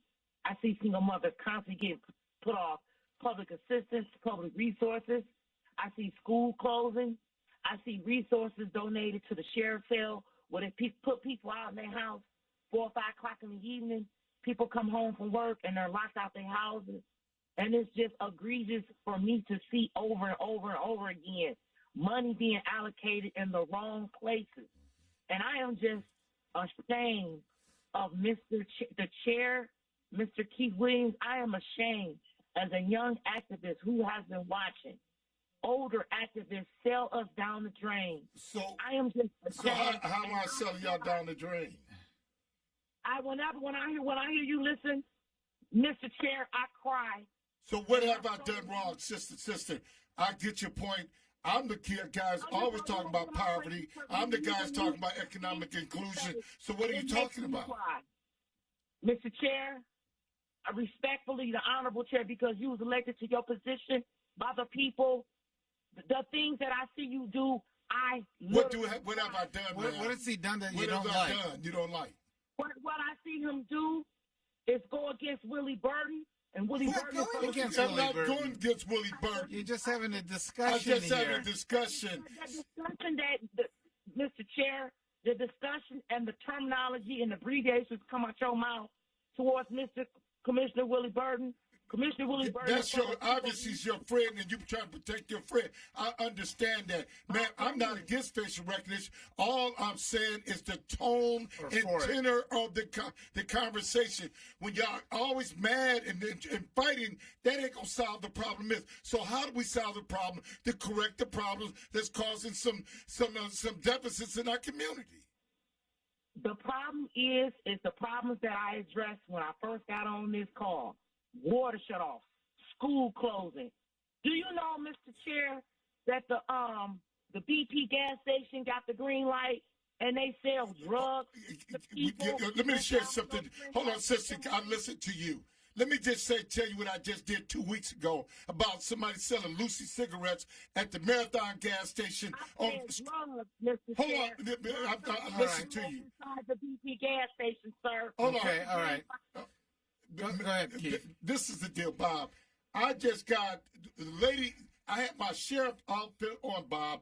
I go in there. She's selling Lucy cigarettes in front of me. I said, that's illegal. You can't do it. She told me to get out, but guess what? They got cited this week. That's all I'm saying. I'm in the community, Bob. I'm doing my part to make it better and safer for everybody else. Okay. Except the people can't afford a whole pack. Well, it's illegal to do it. Illegal to do it. Okay. Well, it's illegal to hold the Board of Police Commissioners meeting in the headquarters, but they do it anyway. Okay.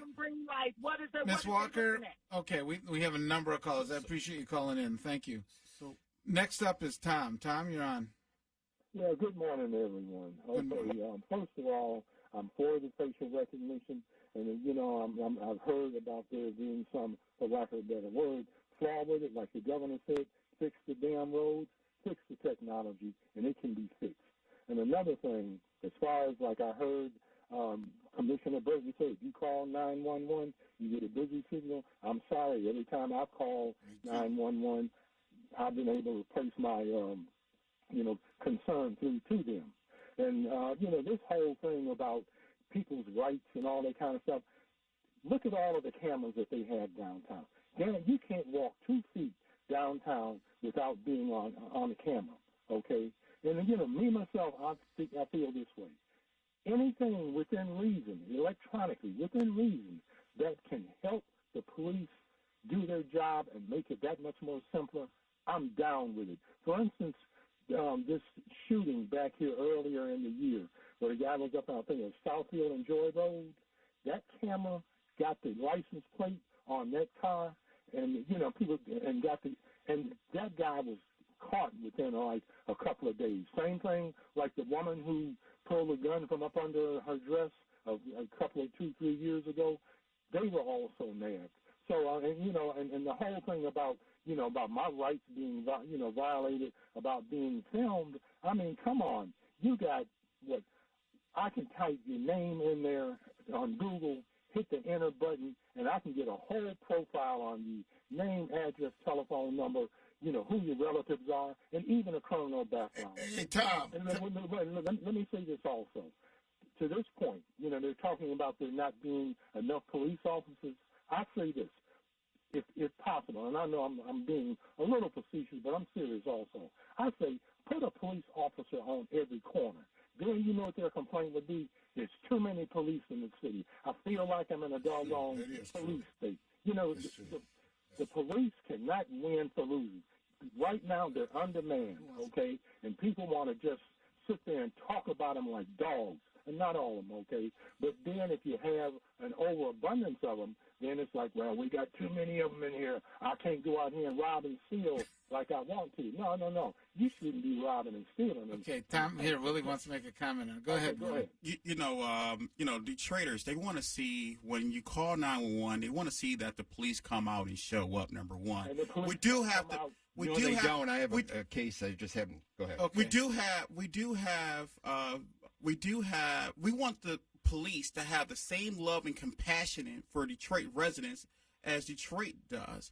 But number one is, why come green light locations get priority one over somebody in the neighborhood? So 30 years ago, in 1989, this is what this is what the world viewed the police department. Hold on. Before we get to that, Keith had something. Go ahead.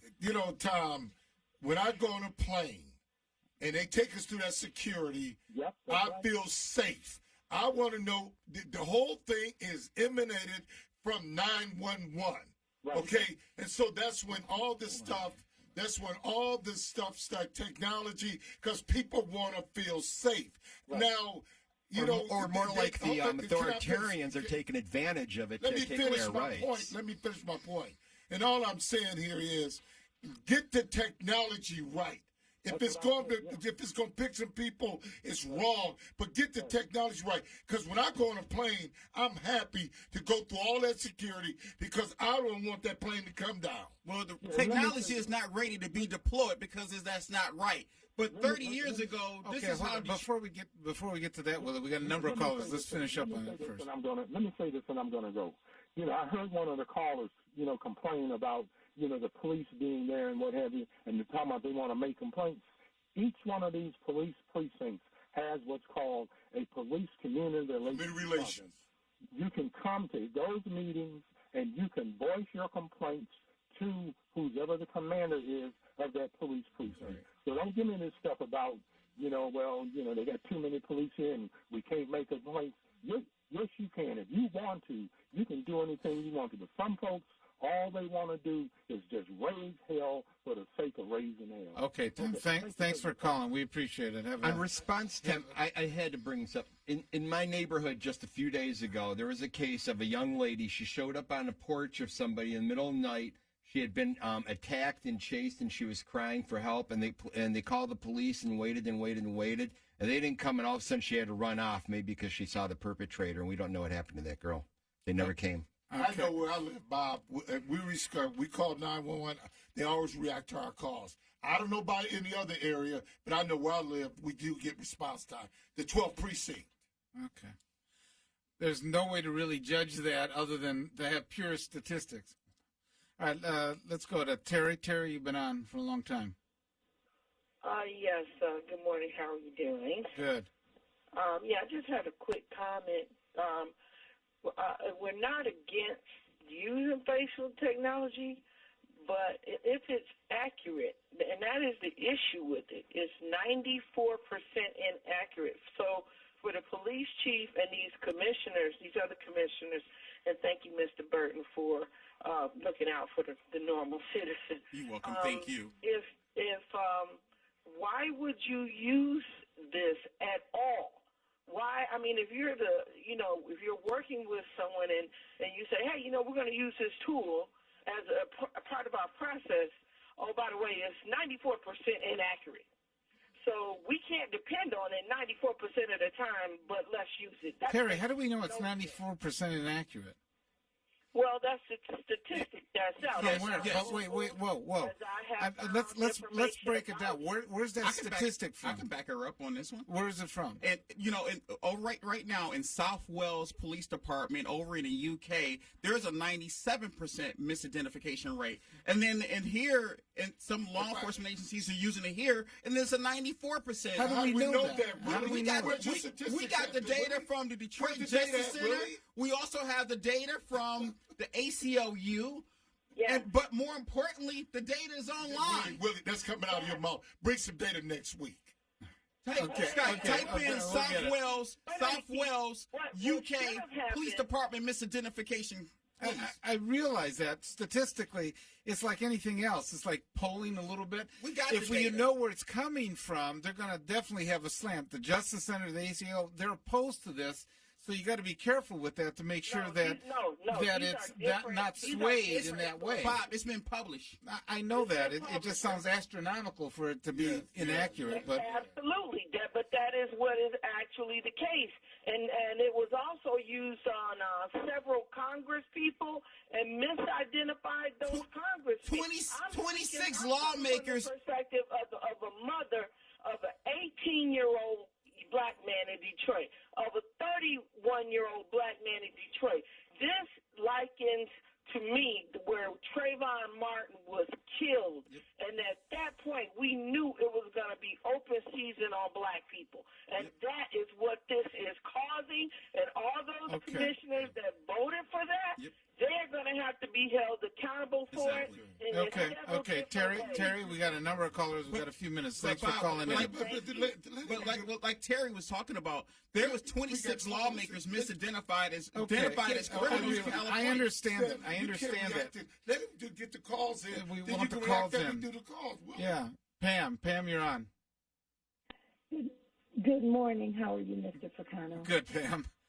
Well, it's been a lot said, and I would like to just real quickly try to respond to some things, but I wanted to say hello to Commissioner Willie Burton.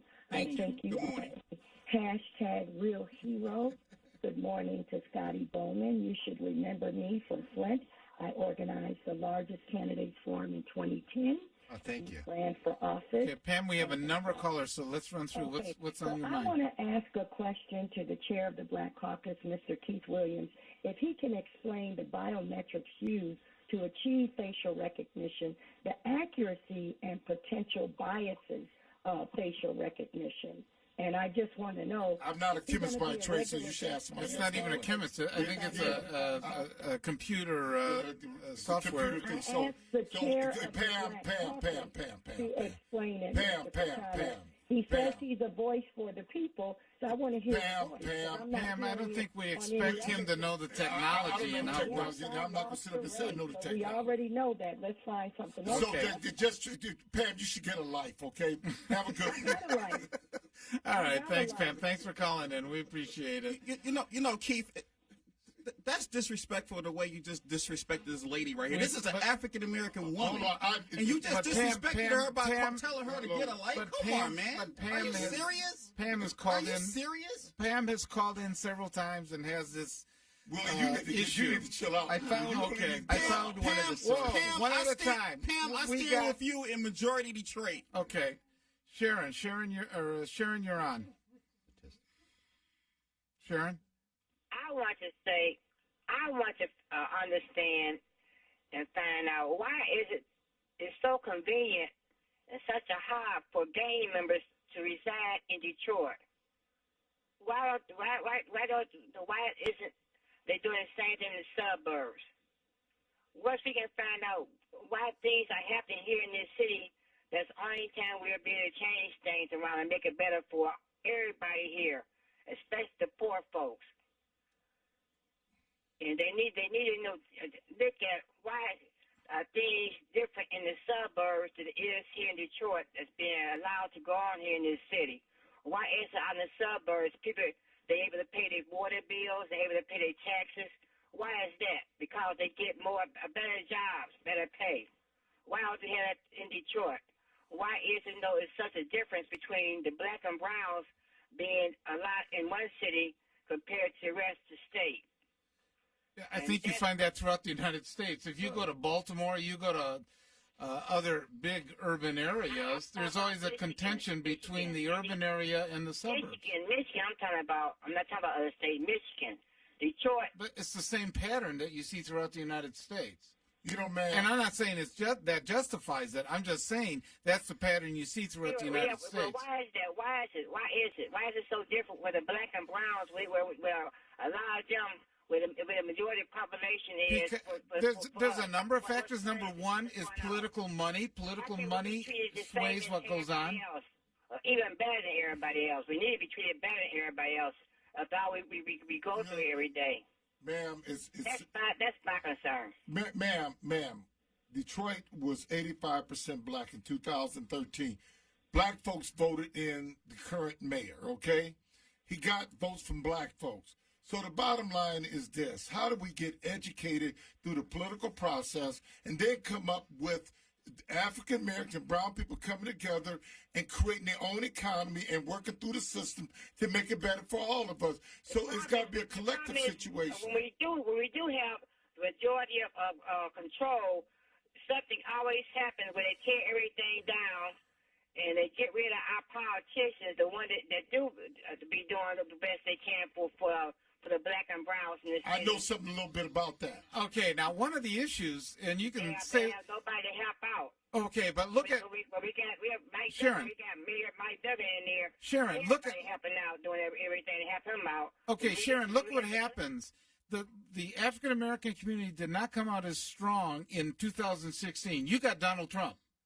Okay, if you want policies to change, it comes from the ballot box. It really does. If you want things to change, that's what you have to do. What's going on around here? Okay, Sharon, we appreciate you calling. I just like to see Keith apologize to the previous caller, Pam, because that was wrong for what Willie. He just disrespected a black woman. Okay, Willie, I'm not going to apologize. You owe Pam apology, man. All right. I'm not going to apologize. Quickly, I just wanted to give the source because it was asked for. University of Essex actually underwrote a study, and they found that London's facial recognition system was 81% inaccurate. Okay. So, next up, we have Marcia. Oh, good morning. I would like to know, we vote, that's the reason why the Democrats will not get in office again. We voted for Barack Hussein Obama. We got nothing. We have voted for the white mayor, Democrat white mayor. We've got nothing. But we are finding out that they laws.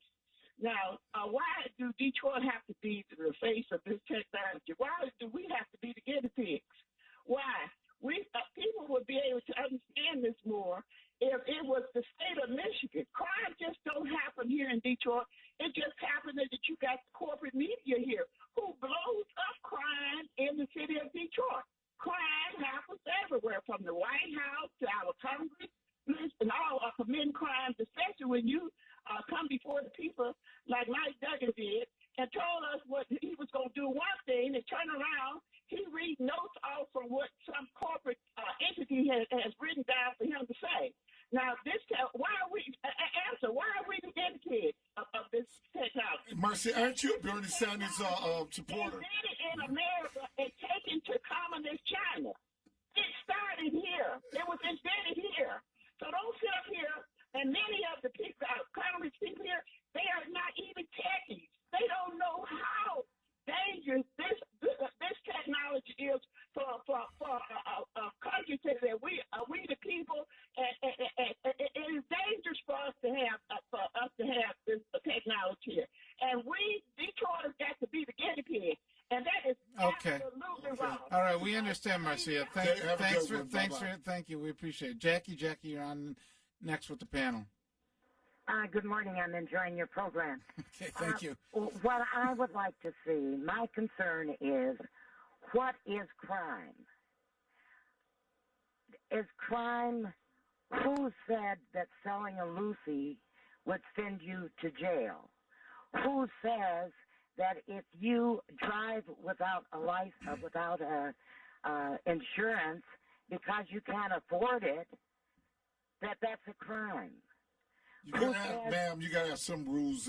You gotta have some rules of engagement in the community. If you don't have rules, then it'd be, just imagine with no rules. I understand that, but who's determining these rules? The people that you vote in. Yeah, the legislature does. They're the ones that have voted you in. Voted. It appears to me that unless there's a victim, there's no crime. Now you're talking libertarians. Yeah, you are. Okay, Jackie, we appreciate it. Thanks for calling in. Colleen, you're on. Hey, good morning. Thank you for taking my call. Sure. It's a great conversation you both have been having, but I just want to leave on a positive note. Go Green, Spartans. Okay, we'll take that. Eastern Michigan University. Another green one, okay. Yeah, you keep doing what you're doing, Keith. Love you for what you do for the city. Thank you. All right, have a great day. Okay, thanks. Next up, we have Fidel. Hey, Scotty, that just shows how ignorant Keith is to disrespect a woman, and that's what I'm saying, Scotty. He claimed to be so Christian, so peaceful. Ficano, you should make him apologize. You know why? That's somebody's mother, man. If that was your mother or your wife, you would have a real problem with it. The bottom line, gentlemen, if the people's voice was a vote, the majority of the callers have called in and said they do not want it. That's the end of that. Scotty, you are absolutely right. Thank you for taking up for that black woman, even though a black man, our older generation, disrespect her. I'm gone. All right, thanks, Fidel. Okay. Thank you. Okay. Yes, he changed his name, called it Earl. He changed his name. He's confused, man. All right. Next up is Brother Ray. Hey, good morning. Good morning. Calling in to support our brother, Willie Burton there, standing up for the people. And what is the rush to implement this program? And we have all this data in terms of all these cities here in Detroit and around the world, not in Detroit, but in Michigan, in the U.S. and around the world, and looking at this racial technology, and they rolling it back. I mean, why are we full speed ahead with this procedure? Exactly, and thank you for calling in too, brother. Thank you too, and thank you for calling in, Brother Ray. And another question I have with Keith. All due respect, I mean, you're the leader of the Black Caucus here. I mean, you should want to embrace people. It's not. I mean, that's. I did not say I was against it. Call in. I'm saying. I think there's a misperception whether he's for or against it. I'm saying. Now, we try to get people to vote. We try to get people organized. That's not going to organize people the way you come with people, man. That's not. Hold on, brother. Let me share this with you, brother. Are you a part of the Black Caucus? Have you joined the Black Caucus? Hold on, brother. You know blacker than I am. I live in Detroit. Brother Ray stands for Majority Detroit. Now he's a true activist in our community and a true fighter for the people. Right. And brother Wade, just to reiterate what you mentioned, what you said about facial recognition, I think the rush was the department has been using this technology for nearly 2 years, so therefore you got this rubber stamp board went ahead and just approved this thing and passed this thing through. Of course, I was a no vote on the technology because we as a city cannot afford to misidentify a single person that doesn't have the resources for a good legal defense. Okay. But you also had 2 other commissioners that was on my side as far as voting down on this technology. Last caller we got. Thanks, Brother Ray. Joe, you're on. I just want to say good morning to everyone. Good morning. Keith, don't let these people get under your skin, man. You know what you out here doing? Keep on doing what you're doing. Keep on standing strong for the people. And keep on moving. Okay, well, I'm sure he appreciates those comments, Joe. What's right, and keep on moving, brother. Okay. You know, brother, I'm going to say this to you. I work hard for my people every day. I pay for kids. You don't know the health, the physical I give free out to the kids. I've been in the city working, trying to make it better for black folks. Yeah, we ain't going to agree on everything. We're not going to agree on everything. But the bottom line is, I came from a family of 9. I'm the only child out of 9 to finish high school and finish college. I didn't have something given to me. All I'm trying to do is make sure that people have the same network and can use my network that everybody else can use. Now I'm just trying to do what's right, man. That's all I'm trying to do. And you are doing what's right. And that Sister Pam, pray for her. She's a scorned woman. You have a blessed one. Okay, thanks, Joe. We appreciate it. Everybody knows Pam. Okay, all right. We're ending it up here. Appreciate everybody coming aboard today. Appreciate Maxine. She was really doing a lot here. Thank you, Maxine. For all that is doing. I want to thank Police Commissioner Willie Burton, Keith Williams, and Scotty Boman for joining us here today. We didn't get to a lot of other subjects here that eventually one of the keys was that Elizabeth Warren has surpassed Biden in the polling in Iowa, which is meaning that this could be a much closer race than what at least everybody's projecting at this point. We appreciate everybody participating today, coming on. Again, I want to just say with this that if you're looking for a career in radio sales, 910 AM, the Superstation is looking for energetic salespeople to sell the hottest urban talk radio station in Michigan. If you have a great personality, a desire to learn and earn in radio sales, call Dody Johnson at 248-278-0910. So we appreciate you listening today. We're going to be back next week, and we will be back here on 910 AM, the Superstation. Thank you.